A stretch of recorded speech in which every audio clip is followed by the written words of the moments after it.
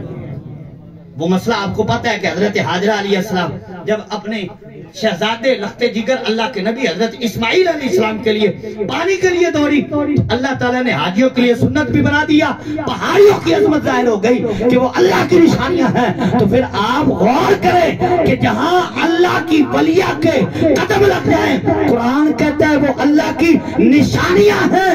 جہاں قدم ولیہ کے لگ جائیں وہ اللہ کی نشانی ہے. تو جہاں اللہ کا نبی آرام کر رہا ہو وہ کتنا بڑا نشان اعظم ہوگا. ہاں جی. اور محدثین کہتے ہیں کہ وہ ساری کائنات میں کعبے سے، آسمانوں سے، عرش اعلیٰ سے وہ زمین کا حصہ افضل ہے جہاں سرکار آرام کر رہے ہیں. اور پھر جہاں اب وہ بات آ گئی، سرکار نے فرمایا میں بھی اس مٹی سے پیدا کیا گیا، ابو بکر بھی اسی مٹی سے پیدا کیا گیا، اور عمر بھی اسی مٹی سے پیدا کیے گئے ہیں رضی اللہ تعالیٰ عنہ. مٹی کتنی اعلیٰ ہے تو پھر جن کو ان سے پیدا کیا گیا ہے ان کا ضمیر اور ان کی شان کتنی اعلیٰ ہوگی. اللہ تعالیٰ عمل کی توفیق عطا فرمائے. وما علیہ الا البلاغ. پیچھے ہو جاؤ، پیچھے ہو جاؤ.